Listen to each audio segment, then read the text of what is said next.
우리 13절로 14절까지 합독을 해보겠습니다. 주 여호와께서 이같이 말씀하셨느니라. 너희는 이 경계선대로 이스라엘 12지파에게 이 땅을 나누어 기업이 되게 하되 요셉에게는 두 몫이니라. 내가 옛적에 내 손을 들어 맹세하여 이 땅을 너희 조상들에게 주겠다고 하였나니 너희는 공평하게 나누어 기업을 삼으라. 이 땅이 너희의 기업이 되리라. 아멘. 너희는 공평하게 나누어 기업을 삼으라. 하나님께서 회복된 땅을 다시 기업으로 백성들에게 나눠주라고 하는데, 이번에 나눠줄 때는 처음에 나눠줬던 그것과는 좀 달라요. 어떤 차이가 있냐면, 먼저는 아마 여러분들 혹시 그 책 가지고 계신 것에 혹시 그 지도가 있을는지 모르겠는데, 지도가 있는 그 성경을 보시면은 옛날 처음에 12지파가 받는 그 분배된 땅은요, 들쑥날쑥해요. 굉장히 크기 사이즈도 공평하지 않고요. 굉장히 여기저기 왔다 갔다 하고 여기저기 섞여 있고 그래요. 그런데 그걸 제비 뽑았으니까 아무도 하등에 불평은 할 수는 없었지만, 그러나 냉정하게 보면은 제3자적 시각에서 보면은 한마디로 복불복이에요. 큰 땅을 차지하는 데는 엄청나게 크게 차지하고, 작은 땅을 차지하는 지파는요 너무 작아요. 그래가지고 이건 기업이라고 하기도 힘들 정도로 그렇게 작은 그런 땅을 차지합니다. 심지어는 단지파 같은 경우는 제대로 된 기업이 확보를 못 해가지고 나중에는 떠돌이 방황 생활을 하게 되지요. 그러다가 엉뚱한 데 가서 조금 얻어 사는 그 정도밖에 안 되는데, 이렇게 공평치를 않았죠. 솔직히 말하면 우리도 지금 이 세상에 살아가는데 좀 공평하다는 거 느낍니까? 요즘 어느 국무위원 후보가 하는데 공평하지 않다고 해가지고 사람들이 다 발끈하고 일어났잖아요. 사람들은 공평하지 않다는 데 굉장히 불쾌하게 느낄 수가 있어요. 자기 문제가 아니어도 자기 문제는 아니어도 어쨌든 공평하지 않다는 거에는 다 분개해요. 이스라엘 땅도 그동안은 별로 공평하다고 느끼지를 못할 정도. 우리가 강론 중에는 저는 늘 이제 그래도 하나님 앞에는 항변할 수 없다. 하나님 다 제비 뽑아서 나눴고, 그리고 결론적으로 말하면 공평한 거다. 제가 이 말은 했지만은 그럼 누가 봐도 공평하지 않은 것 같아요. 누가 봐도. 그런데 정말로 새로 나눠주는 땅은 공평하다. 여기에 이제 주로 초점이 맞춰져 있어요. 그러다 보니까 실제로 땅을 나눠줄 때 보면은 거의 비슷하게, 그렇다고 이 세상에서 완벽한 건 없겠지만 어쨌든 그 공평이라고 하는 거에 초점이 맞춰져서 땅을 나눠줘요. 그래서 회복된 땅은 자관 과거의 땅과는 다르다. 지난번에 성전에서부터, 성전 문지방에서부터 물이 흘러나와가지고 천척 지나가면서 거기에 물이 나중에는 완전히 온몸을 잠글 정도로 이렇게 되는 이상을 보여줬죠. 이것도 이제 온전히 회복되고 정말 성령께서 이 하나님의 언약 자손들을 이끌어 가실 것이다 라고 하는 그러한 개념으로 예언을 해준 겁니다. 예언을 해준 거예요. 오늘날 무슨 시대예요? 오늘날 우리가 지금 살고 있는 이 시대를 뭐라고 그래요? 성령 시대라고도 해요. 교회 시대 또는 성령 시대라고 해요. 하나님이 기관은 교회를 통해서지만 그 교회를 주관하시고 다스려 가시는 분이 성령이셔요. 성령이 이 지상교회를 붙들고 친히 다스려 가셔요. 그래서 그리스도를 왕으로 세우시고 성령께서 각 사람의 마음을 일깨워서 깨달아서 진리의 통치를 받도록 이렇게 인도해 가셔요. 이렇게 할 것에 대한 예언적인 말씀이었어요. 자, 그래 놓고 그 기업도 이제 공평하게 주겠다라는, 물론 여기에 나오는 거는 일종의 모형과 그림자적인 것들이죠. 그러나 이것이 실제로는 장차 온전한 회복된 땅에서는 이렇게 될 것이다 라는 걸 보여준 건데, 그래서 저는 이것이 아직 완성된 건 아니다. 이 땅에서 지금 완성된 건 아니다. 그래서 이것이 천년왕국에서나 아니면은 영원한 천국에서 이루어질 것을 상징적으로 보여주는 것이다. 저는 그렇게 설명을 드렸습니다. 그래서 나중에 하나님께서 공평하게 하신다는 것에다가 초점을 맞추고 계속 내용을 보도록 하겠습니다. 주 여호와께서 이같이 말씀하셨느니라. 너희는 이 경계선대로 이스라엘 12지파에게 이 땅을 나누어 기업이 되게 하되 요셉에게는 두 몫이니라. 뭐 금방 뭐 공평하게 나눠준다 그래놓고 왜 요셉한테는 두 몫을 줘요? 요셉에게는 두 몫이라는 말이 정작 요셉 자신에게는 줍니까? 정작 요셉 자신은 없어졌어요. 왜냐하면 요셉은 애굽 사람이 돼버렸습니다. 이름도 뭐 사브낫인가 뭐로 바뀌었고, 그래서 완전히 애굽 사람이 돼버렸어요. 그래서 야곱이 요셉에게 축복할 때에 두 아들을 데려오라 그래가지고 두 아들에게 손을 어금 맡기면서 너는 이미 애굽 사람 됐으니 너는 이제 우리 쉽게 말하면 자손이 아니다. 너는 애굽 사람이고 그 대신 너의 자손을 두 사람을 내 아들로 삼겠다. 그래서 요셉은 하나인데 요셉의 아들 둘이 결국은 두 기업을 얻게 되는 거죠. 그러다 보니까 결국은 두 몫이 되는 거죠. 그래서 두 몫이라는 얘기지 무슨 뭐 요셉한테는 특별 보너스를 준다 이런 차원은 아니에요.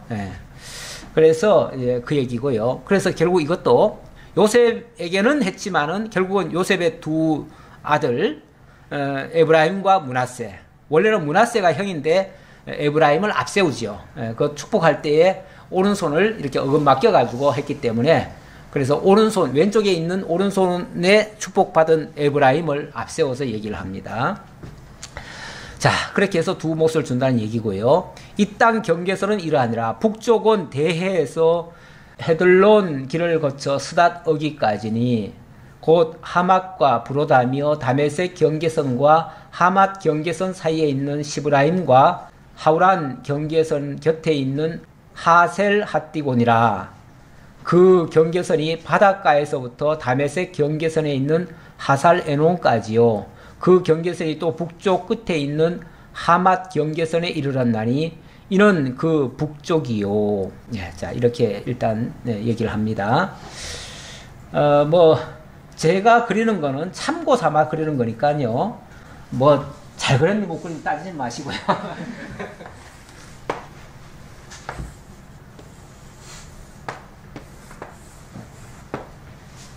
자, 이 북쪽 경계선이 이렇게 됩니다. 이렇게 되는데, 지금 여기서 대해에서부터 뭐 이렇게 차량들 가면서 이제 그 지명을 얘기한 거예요. 그래가지고 뭐 다메섹 얘기하고 뭐 그래가지고 이쪽으로 여기까지 왔다. 이제 그 얘기예요.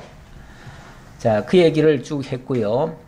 또 그 다음 동쪽은 하우랑과 다메섹과 및 길르앗과 이스라엘 땅 사이에 있는 요단강이니 북쪽 경계선에서부터 동쪽 바다까지 측량하라.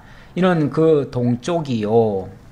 이 동쪽, 이게 이제 요단강 줄기고요. 이게 이제 갈릴리 바다예요. 갈릴리 바다인데 아마 여기까지를 얘기한 것 같아요. 그래서 이쪽 대해, 이쪽을 대해라고 그러고요. 대해는 지금으로 말하면 지중해죠. 지중해에서부터 이 갈릴리 바다까지 이렇게 이제 왔다. 그 얘기를 한 거예요. 자, 그게 이제 북쪽에 있는 땅입니다. 남쪽은 다말에서부터 무리봇 가데스 물에 있는 애굽 시내를 따라 대해에 이르나니 이는 그 남쪽이요. 이 애굽 시내, 이게 지금 애굽 시내 아닙니까? 이 애굽 시내를 향해서 이렇게 해가지고 이렇게 대해까지. 이게 이제 남쪽이다. 동쪽은 이 요단강이다. 그리고 갈릴리 바다다. 그리고 이제 이 위다. 이렇게 한 바퀴를 얘기한 거예요. 이렇게. 크게 보면 이렇게 땅의 모양을 이렇게 얘기를 했습니다. 그 다음 그런즉 너희가 이스라엘 모든 지파대로 이 땅을 나누어 차지하라. 너희는 이 땅을 나누되 제비 뽑아 너희와 너희 가운데에 머물러 사는 타국인 곧 너희 가운데에서 자녀를 낳은 자의 기업이 되게 할지니 너희는 그 타국인을 본토에서 난 이스라엘 족속같이 여기고 그들도 이스라엘 지파 중에서 너희와 함께 기업을 받게 하되 타국인이 머물러 사는 그 지파에서 그 기업을 줄지니라. 주 여호와의 말씀이니라. 근데 여기 조금 특별한 게 하나 있네요. 무슨 차이가 있을까요? 예. 일단 이스라엘 12지파에게도 차별 없이 하고 그 다음에 여기에 타국인들이 있었다 그러잖아요. 타국인들이 뭐 처음부터 있었을 수도 있고요. 사실은 이스라엘 백성들이 쫓겨갔기 때문에 타국인들이 들어와서 살아버린 거예요. 살았으니까 그 다음부터는 어찌 보면 이스라엘 백성들보다도 타국인들이 더 많을 수도 있어요. 근데 타국인들을 내쫓으라고 그래요? 안 쫓으라고 그래요? 일단은 처음에 이스라엘 백성들이 애굽에서 나와가지고 가나안 땅을 점령할 때는 그때는 어떻게 얘기했어요? 그때는 다 내쫓으라고 그랬어요. 그들과 타협도 하지 말고 그들에게 아무런 기업도 주지 말고 그들은 뭐 나중에 종 삼고 아니면은 다 내쫓아 뭐 죽이든지 없애든지 이렇게 하라 그랬는데 지금은 그렇게 얘기하지 않고요. 그 타국인들도 차별 없이 뭐 하라고요? 다 나눠주라. 그러니까 완전히 다르죠? 예. 그러니까 과거에는 어찌 보면 이스라엘 중심이었어요. 이스라엘 12지파 중심이었어요. 근데 지금은요. 타국인들까지 포함되는 이스라엘 12지파예요. 그러니까 타국인들도 자연스럽게 이스라엘 12지파 안에 스며드는 거죠. 스며들어가지고 결국은 이거는 육적 이스라엘 개념이 아니라 영적 이스라엘 개념이 돼버리는 거죠. 더 확대되는 거죠. 그러면서 영적 이스라엘도 차별하지 말라. 그러니까 벌써 유대인과 이방인이 전에는 차별이 됐었는데 이제는 차별하지 말라는 것이고 사실 이것뿐이 아니라 남자와 여자도 성별도 차별하지 말라는 거예요. 더 이상 이제는 이제 새롭게 회복되는 땅에서는 차별이 없다 이 얘기 아니에요? 이거는 장차 신약교회로 봤을 때 신약교회는 원래 차별이 없습니다. 그러니까 구약교회는 철저하게 이스라엘이라고 하는 그 선민 중심으로 해가지고 그들을 하나님께서 딱 뽑아가지고 천하 만민 중에서 너희만 뽑았나니 너희만 선택했나니 이런 식으로 얘기를 해가지고 그때는 정말 이스라엘만 우리만 선민이다 이렇게 얘기를 했는데 이제는 그리스도 예수가 오신 이후부터는 그리스도 안에 있는 모든 자들이 하나님의 선민이 되는 거예요. 이제 선민의 개념이 달라졌어요. 근데 가끔은 지금도 특히 구약 성경이나 이런 것들을 오해를 해가지고 지금도 이스라엘만이 하나님의 선민인 줄로 착각을 하고 여전히 이스라엘 중심으로 해석을 하고 이스라엘을 위해서만 하나님이 일하시는 것처럼 그렇게 착각을 해가지고 이방인들을 갖다가 좀 배척하거나 이렇게 하는 사람들이 좀 있어요. 그리고 성경에 있는 남녀 차별이나 뭐 성적인 차별 뭐 여러 가지 차별하는 일들이 발생하는데 지금도 가끔씩은 있는데 이제 그리스도 예수 안에서는요 남자도 없고 여자도 없고 이방인도 없고 이스라엘도 따로 없습니다. 모두가 다 하나 됐다고 그래요. 십자가 안에서 다 하나가 됐다. 아까 우리 식사하시면서 우리 장로님도 그 얘기를 하시던데 남자가 여자에게서 난 것처럼 여자도 남자에게서 낳느니라 이런 말씀이 있어요. 그래서 그리스도 예수 안에서는 남자나 여자나 동일하다 이렇게 얘기를 해요. 네. 우리가 육적으로 말하면은 모든 남자들이 다 여자한테서 낳잖아요.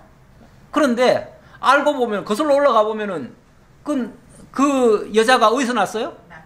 남자에게서 났어요. 남자의 갈빗대에서 나왔어요.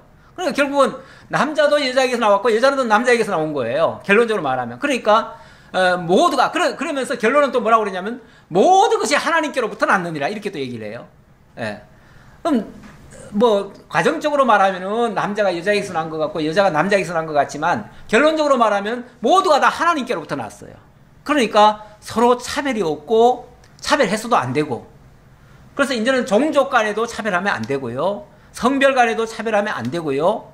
그게 이제 신약교회의 개념이에요. 예. 이제 그리스도 때문에 우리는 이제 그런 어떤 차별하에서 완전히 떠났어요. 이제는 그래서 뭐 다른 우리와 색깔이 다르다고 해가지고 차별하고 또 성별이 다르다고 해가지고 차별하면 그건 하나님 앞에 죄 짓는 거예요. 하나님은 이제 더 이상 그런 것들을 용납하지 않아요. 근데 지금도 자꾸만 뭐 이 차별화 전략을 자꾸 하려고 해요. 남자는 남자지, 여자가 여자 노릇하면 되냐, 여자처럼 행동하면 되냐, 또 여자는 또 남자 같이 행동하면 되냐. 이래가 요즘 뭐예요, 그 성 정체성 뭐 혼란 겪고 있는 일들 있잖아요. 그런 거 얘기할 때마다 꼭 그 얘기가 또 나와요. 그 나오는데 1차적으로는요.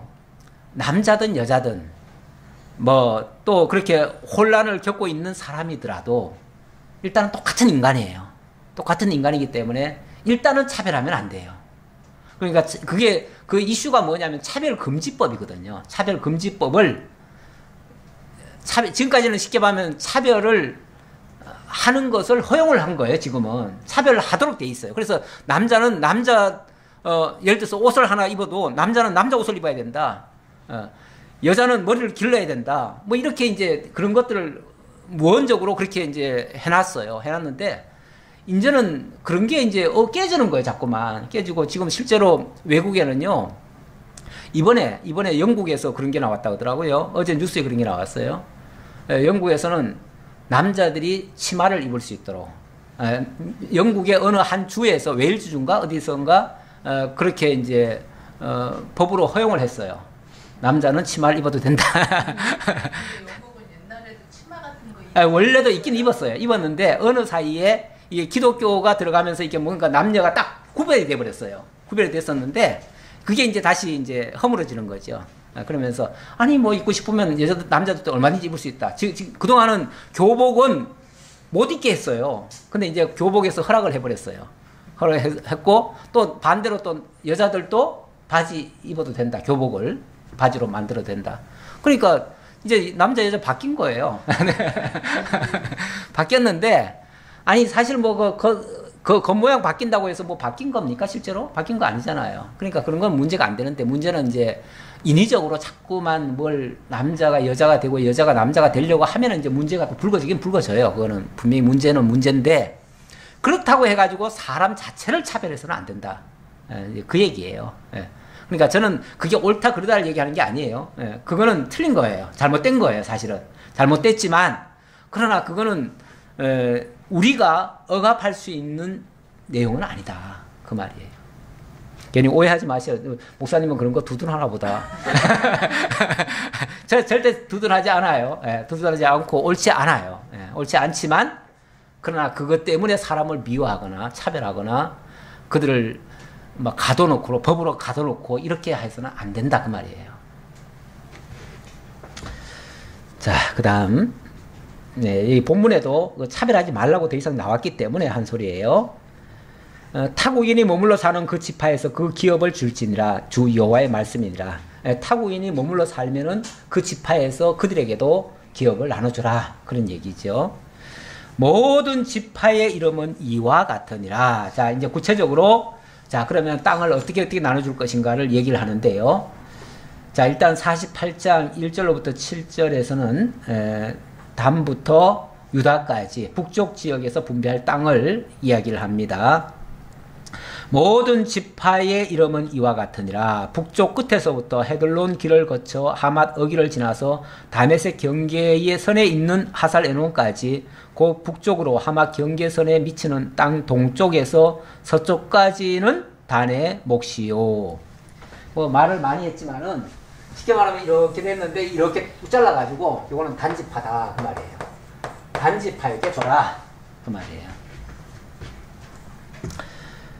단 경계선 다음으로 동쪽에서 서쪽까지는 아셈의 몫이요. 그 다음 이제 여기서 이렇게 뚝 잘라가지고 이거는 아셀의 몫이요. 아셀 경계선 다음으로 동쪽에서 서쪽까지는 납달리의 몫이요. 잘리기 좀 편하죠? 납달리. 이렇게 나눠주래요. 그 다음 므낫세 경계선 다음으로 동쪽에서 서쪽까지는 에브라임 몫이요. 납달리 다음에 문하세. 예, 뭐 그냥 제가 하나 띄어 먹어도 그냥 넘어갑시다. 띄어 넘어가고 이제 중간에 보면은 저도 지도를 좀 참고해봐야 돼요. 이게 이제 사해바다인데 사해바다 여기 북쪽에서부터 여기까지 사해바다 여기까지 여기가 이스라엘 전체의 중앙이라고 얘기를 해요. 근데 아무래도 여기에 이제 예루살렘이 있어서 그랬을 거예요. 예루살렘이 있어서 그랬을 거고 여기를 이제 중앙이라고 보고 위에 하나, 둘, 셋, 넷, 다섯, 여섯, 일곱 개. 그럼 하나를 더 그려야 되네. 위가 총 7개지요? 네. 뭐, 다 그냥 같다고 봅시다. 같다고 보고. 제 그림은 다 틀리지만. 네. 그래서, 납달리, 므낫세, 에브라임, 루벤, 유다. 딱 이렇게 나눠주면 참 편하죠? 이렇게 나눠주면 아마 뭐 그렇게 불만도 없을 것 같아요. 네. 자, 그렇게 나눠주고, 좀 내려볼까요? 8절. 유다 경계선 다음으로 동쪽에서 서쪽까지는 너희가 예물로 드릴 땅이라. 자, 요 땅은 이제 조금 특별한 땅이에요. 요 땅은 예물로 드릴 땅이라. 예물로 드릴 땅이니까 누구에게 개별적으로 기업을 주는 게 아니죠. 예물로 드릴 거니까 이건 하나님께 드려지는 땅이다. 그 얘기죠. 그래서 이 부분만은 특별히 특별 관리를 해야 된다. 그 얘기죠. 그러면서 너비는 2만 5천 척이요. 길이는 다른 몫의 동쪽에서 서쪽까지와 같고 성소는 그 중앙에 있을지니 너비가 2만 5천 척이다. 그리고 길이는 다른 몫의 동쪽에서 서쪽까지와 같다. 어쨌든 이 다른 기업들 쭉 동쪽에서 서쪽 이렇게 줬잖아요. 줬으니까 그 길이는 같다. 그 얘기고 이제 너비가 2만 5천 척이다. 이게 아마 2만 5천 척인 것 같아요. 2만 5천 척. 그리고 여기에 한 중간에 여기를 이제 특별 성소로 이제 거기를 성전 지을 자리다. 그 얘기죠. 자, 그러면서 10절. 이 드리는 거룩한 땅은 제사장에게 돌릴지니 북쪽으로는 길이가 2만 5천 척이요 서쪽으로 너비가 1만 척이요 북쪽으로 길이가 2만 5천 척이요 서쪽으로 너비가 1만 척이요. 뭐 그 사이즈가 정확할 필요는 사실은 없어요. 이것도 왜냐하면 일종의 상징적인 그 글이다 보니까 뭐 그대로 주는 건 아니거든요, 솔직히. 그 앞에서 성경 나올 때 나온 그 내용 그대로잖아요. 그렇겠죠. 그렇겠죠. 그때도 제가 정확하게 얘기를 안 해가지고. 왜냐하면 저도 정확한 사이즈는 잘 몰라요. 그래가지고, 그래서 왔다 갔다 합니다. 동쪽으로 너비가 1만 척이요. 남쪽으로 길이가 2만 5천 척이라 그 중앙에 여호와의 성소가 있게 하고, 그러니까 아마 뭐 이쪽 얘기, 이쪽 아래로 얘기, 위로 얘기, 뭐 이렇게 얘기한 것 같은데, 어쨌든 잠깐 요 가운데를 잘라가지고, 근데 완전 정 가운데는 아니고요. 아마 이렇게 봤을 때 중앙인지 모르겠어요. 어쨌든 중앙이라고 얘기하면서 약간 빗나가 있더라고요. 그림상으로는. 그래서 약간 오른쪽으로 좀 이렇게 치우쳐 있는데, 어쨌든 요 위치입니다. 요 위치인데, 그 위치 속에서도 사실은 또 이렇게 잘려져요. 잘려져가지고 이렇게 또 이렇게 잘려집니다. 잘려지고 요 안에 여기에 성전이 세워져요. 그러니까 그림상으로 혹시 여러분들 뭐 그림들 있죠? 그러니까 제가 여기서 어설프게 얘기하면 여러분들 더 잘 알아가지고 제가 얘기하는 게 신빙성이 없어요. 그래서 저는 대충 그려야 돼. 제가 정확하게 그려버리면은 틀린데 이렇게 나오니까 저는 대충 그려야 대충 그냥 맞아 들어가요. 제가 대충 그리는 이유를 아시겠죠?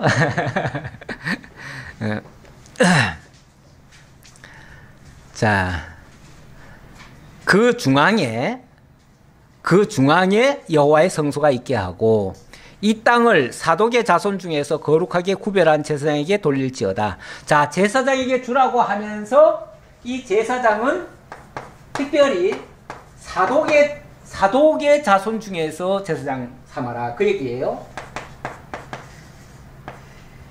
뭐 사독은 전에 제가 누굽니까? 비느하스의 자손 계열에서 제사장이 나온다, 그 얘기했고, 그 비느하스에게는 하나님께서 평화의 언약을 주셨어요, 특별히. 그래서 그 평화의 언약을 주셨는데 역사 속에서는 그들이 잠시 대가 끊기는 듯 했어요. 그랬는데 다윗 때부터 그들이 다시 회복이 되어집니다. 그래서 사독 계열이 이제 제사장 노릇을 하게 되고, 그 이다말 계열은 또 그 뒤로는 끊어집니다. 끊어지는데 그 사독 계열, 그러다가 또 나중에 또 뭐 이렇게 나라가 망하기도 하고 이랬으니까 사실 이 제사장 제도가 없어졌지요. 뭐 없어졌다고 봐야지요. 없어졌는데 하나님께서 다시 회복하신다, 이제 그런 뜻으로 얘기한 건데, 사실 회복하는 그 제사장은 엄밀하게 말하면은 물론 구약 시대까지는 계속 사독 제사장 계열이 하지요. 하는데 신약으로 넘어오면 이제는 만인 제사장이 되고요. 또 온전한 대제사장은 예수 그리스도가 되십니다. 그래서 우리는 그리스도가 참 대제사장이 될 것을 가리키는 하나의 모형과 그림자다, 그 정도로 설명을 드렸습니다. 자, 그 다음 그들은 직분을 지키고 이스라엘 족속이 거듭될 때에 레위 사람이 거듭된 것처럼 거듭되지 아니하였느니라. 이 사독에게 주라고 하는 이유는 다른 제사장들, 다른 레위인들은 잘못될 때, 거듭됐다는 말은 잘못됐다, 그 얘기예요. 허물이 많았었다. 굉장히 실수도 많았고 하나님을 배반하듯이 이 제사장들이요, 나중에 보면은 무슨 짓까지 하냐면은 백성들은 제대로 돌보지 않고요. 그러니까 먹을 게 없어가지고 정말 밭으로 다 도망을 갔다, 뭐 그런 얘기도 나와요. 그러니까 제사장들도 먹어야 살 건데 솔직히 백성들이 안 돌보면은 제사장들은 아무것도 없어요. 왜냐하면 따로 기업이 없거든요. 그러니까 그들이 다 흩어져요. 뿔뿔이 다 흩어져요. 흩어지는데 이 사독 제사장들은 아마 그것을 끝까지 지켰던가 봐요. 그래서 그렇게 표현을 한 건데, 어쨌든 이거는 변함없는 제사장, 불변의 제사장을 얘기한 거예요. 불변의 제사장은 결국 실체로 오시는 분은 이제 모형적으로는 구약시대 때 그런 사람이었고요. 실체적인 불변의 제사장은 바로 예수 그리스도십니다. 땅의 예물 중에서 그들이 예물을 받을지니 레위인의 접경지에 관한 가장 거룩한 예물이니라. 제사장의 경계선을 따라 레위 사람의 몫을 주되 길이는 2만 5천 척이요 너비는 10,000척으로 할지니 이 구역의 길이가 2만 5천 척이요 너비가 각기 10,000척이라. 그들이 그 땅을 팔지도 못하며 바꾸지도 못하며 이 땅에 처음 익은 열매를 남에게 주지도 못하리니 이는 여호와께 거룩히 구별한 것임이라. 자, 여기 또 약간 특징 있는 모습이 나오는데, 사실 여기에 뭐 2만 5천 척, 또 여기에 여기서 여기까지 10,000척, 여기서 여기까지 10,000척, 아마 그렇게 얘기한 것 같아요. 그래서 요 땅은, 요 전체는 거룩한 땅이고요. 사실은 여기까지가 다 거룩한 땅이에요. 거룩한 땅이고, 그리고 요거는, 요 안쪽은 지극히 거룩한 땅이에요. 지극히 거룩한 땅이어서 요 바깥쪽은 쉽게 말하면 레위인들에게 기업을 줘요. 레위인들에게 주고, 요 안쪽은 이제 제사장들에게 줘요. 그래서 사독 제사장은 쉽게 말하면 요 안쪽에 살고, 여기는 성전이고, 성전 옆에는 제사장들이 살고, 그 밑에는 레위인들이 살고, 이렇게 되는 거예요. 그들이 그 땅을 팔지도 못하고 바꾸지도 못하고 처음 익은 열매를 남에게 주지도 못하리니. 어찌 보면 좀 한이 좀 베풀어야지. 왜 레위인들은 베풀지 않느냐, 왜 베풀지도 못하게 하느냐 라고 생각할 수 있는데, 어쨌든 여기는 거룩한 곳이라는 거예요. 거룩한 곳이라는 것은 이건 다른 말로 하면 하나님께 바쳐졌다라는 뜻이에요. 하나님께 바쳐져 버리면은 이미 완전히 구별돼 버렸고 바쳐졌으니까 그 바쳐진 것에 만약에 접촉되는 자가 있으면은 그도 어떻게 되죠? 그거 바쳐져 버려요. 그 바쳐졌다는 말은 하나님께 드려졌다는 얘기잖아요. 그런데 만약에 이 사람들이 밖에 나와가지고 딴 사람들과 접촉이 되면 그 사람들도 바쳐져 버려요. 뭐 그게 좋게 말하면은 오늘날도 우리도 뭐 이 마음 주님께 바칩니다 이런 표현을 써가지고 바친다는 표현이 그냥 좋게만 생각되지만은 엄밀하게 구약적 개념으로 말하면은 죽는다는 얘기예요. 죽는다는 얘기예요. 다시 말하면은 이들은 거룩한 자들인데, 거룩한 자들이 속된 자들과 접촉이 되면 속된 자들이 뭐 된다? 죽는다 그 소리예요. 죽으니까 그 사람들에게 뭐 이런 걸 뭐 여기서 났다고 해서 먹거리를 이렇게 갖다 줘버리면 뭐가 되죠? 그들 다 죽어버려요. 그래서 못할지니 줄 수 없다 그 말이에요. 줄 수 없다. 이거는 이제 철저하게 하나님께 바쳐졌다는 걸 강조하기 위해서 하는 말이지, 뭐 사랑하지 말라는 차원에서 하는 말은 아니에요. 하나님께 온전히 바쳐진 자들이다 이들은. 그래서 이들을 어찌 보면 모든 백성들이 오히려 섬기게끔 해야 돼요. 그렇게 해야 돼요. 그렇게 해야지. 그게 이제 결국은 하나님을 바라보게 하는 그런 원리이기도 합니다. 자, 그 다음 땅의 예물 중에서 그들이 예물을 받을지니 레위인의 적경지에 관한 가장 거룩한 예물이니라. 레위인들은 오히려 예물을 받으라고 하죠. 레위인들은 이 사실은 백성들이 주는 예물을 받도록 그렇게 했습니다. 이거는 결국은 하나님만을 바라보게 하려고, 어쨌든 레위인들을 높이라는 게 아니고요, 제사장을 높이라는 게 아니고, 제사장이 어쨌든 하나님께 바쳐진 자로서 하나님을 대변해서 하나님의 뜻을 백성들에게 알려주기 때문에 그 레위인이나 제사장들의 말을 들어야 돼요. 백성들은. 그래야 하나님의 뜻을 벗어나질 않아요.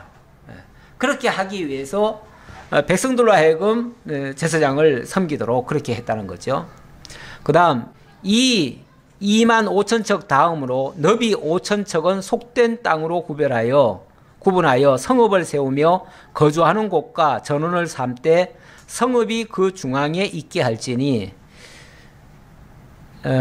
5천 척 다음으로 너비 5천 척은 속된 땅으로 구분하라. 사실은 요 안에의 일부를 레위인들이 거주할 일반 주택처럼 그렇게 성읍을 하나 만들어 주라는 얘기예요. 그래서 거기에 거주하고 또 전원을 삼아서 그렇게 하도록 해라. 그 크기는 북쪽도 4,500척이요 남쪽도 4,500척이요 동쪽도 4,500척이요 서쪽도 4,500척이며, 지난번에 뭐 얘기하다가 500척 얘기를 했어요. 500척이 아마 이 성소 중앙의 사이즈가 500척씩인 것 같아요. 그러면 500척, 5,000척에서 500척이 빠지면 4,500척이죠.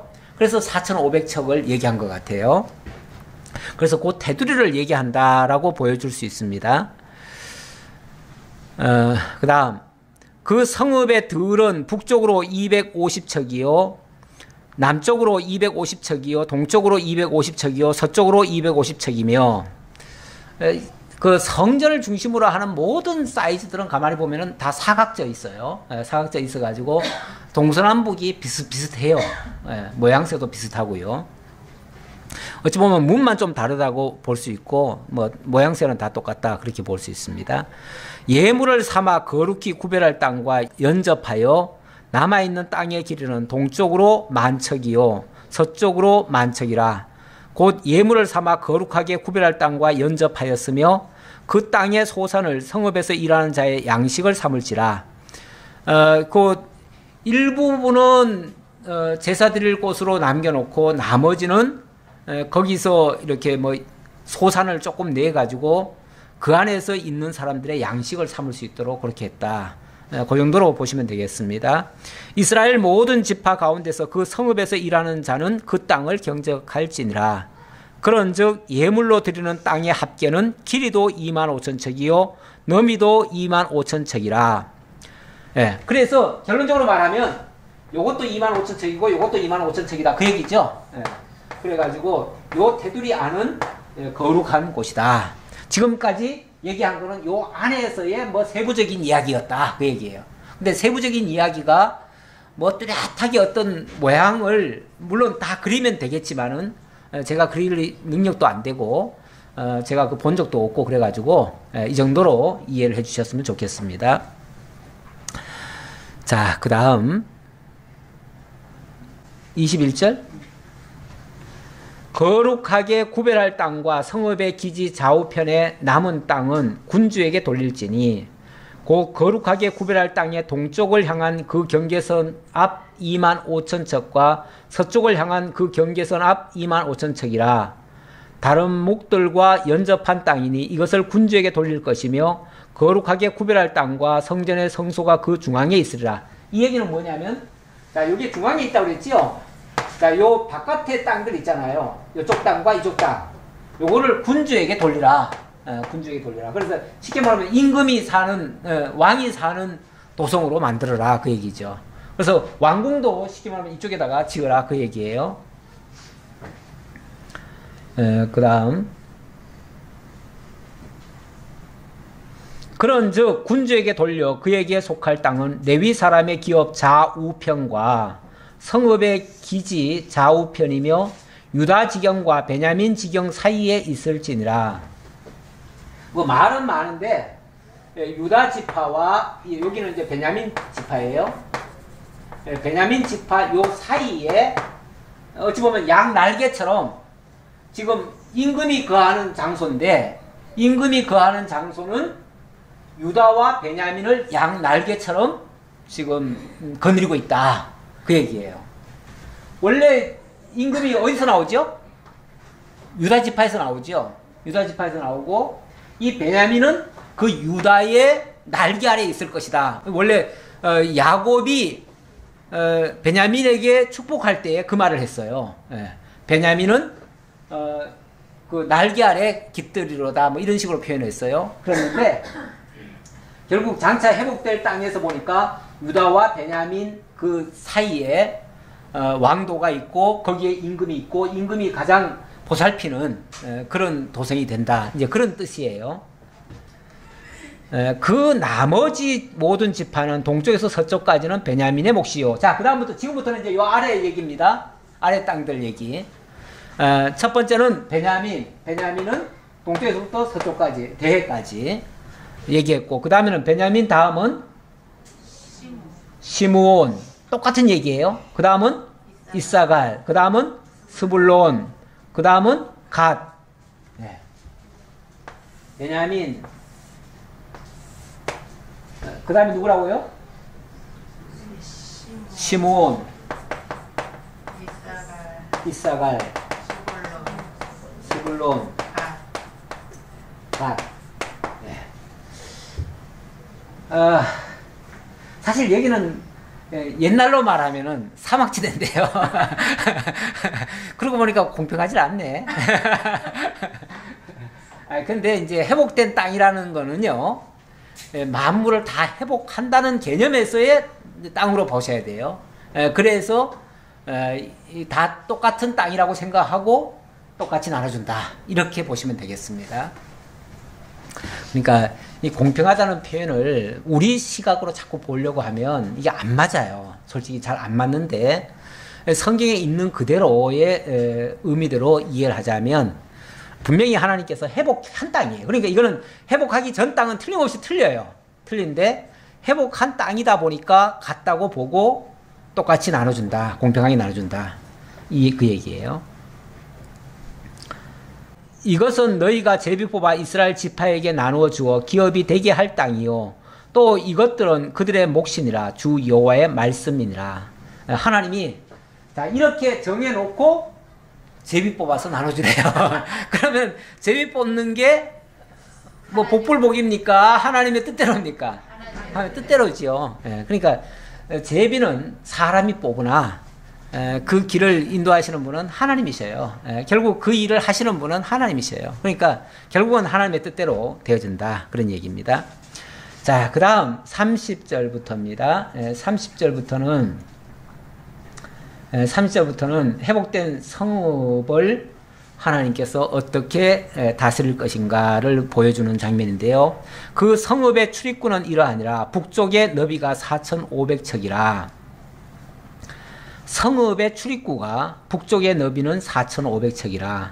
그 성읍의 문들은 이스라엘 지파들의 이름을 따를 것인데 북쪽으로 문이 셋이라. 하나는 루벤 문이요, 하나는 유다 문이요, 하나는 레위 문이며. 요거는 이제 이스라엘 12지파의 본 이름대로 하라고 하네요. 요거는 어찌 보면 앞에서 12지파 얘기했는데 12지파하고 또 달라요. 또 다르고 원래 이스라엘의 12아들 있잖아요. 여기는 요셉이 또 들어가네요. 예.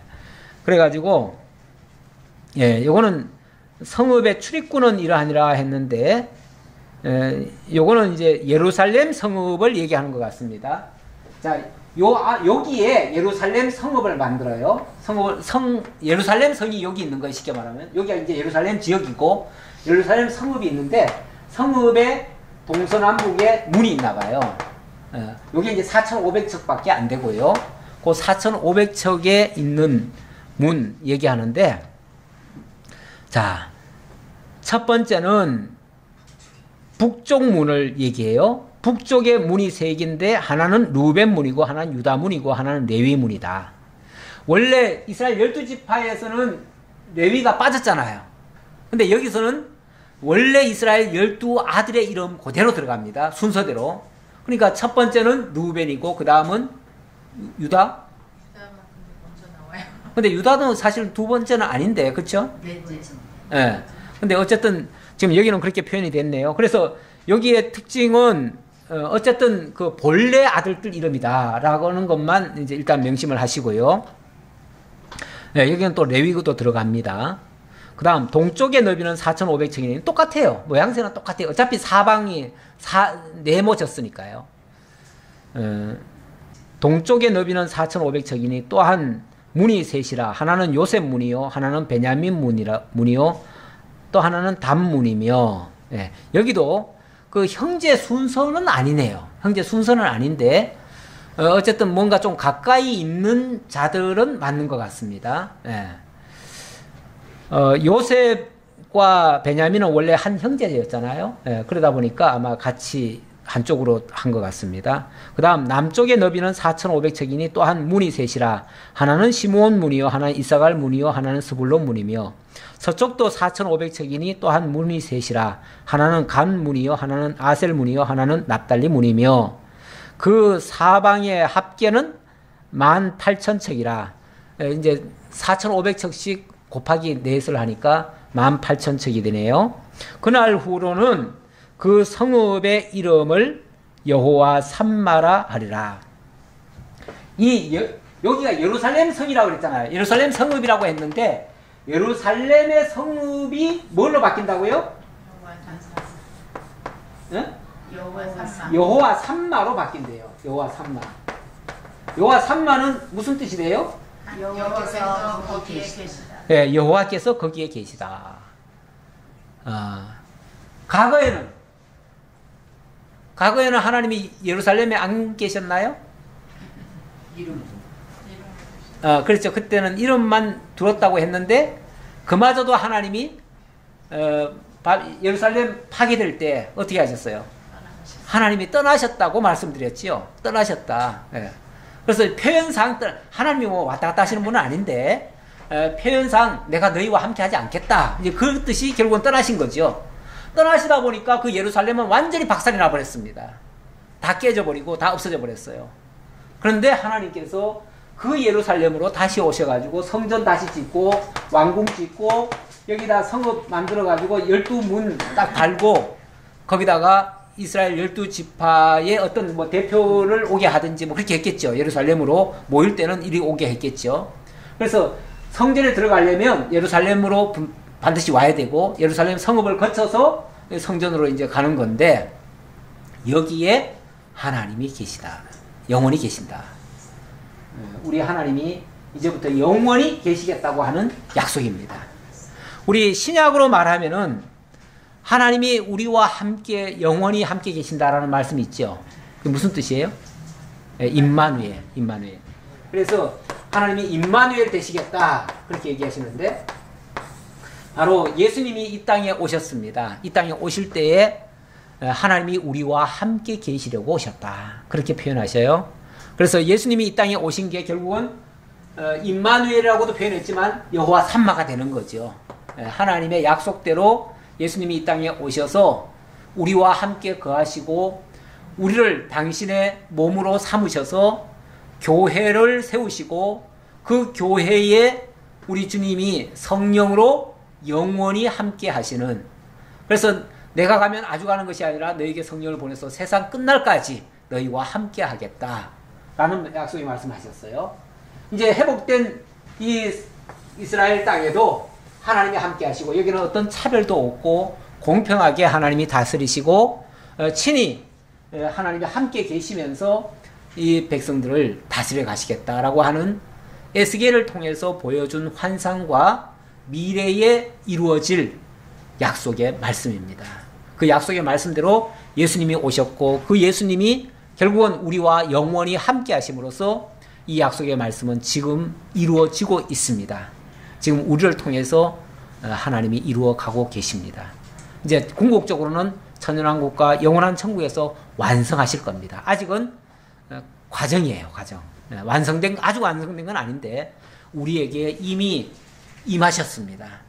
함께하고 계십니다. 세상 끝날까지 함께 떠나지 아니하실 것입니다.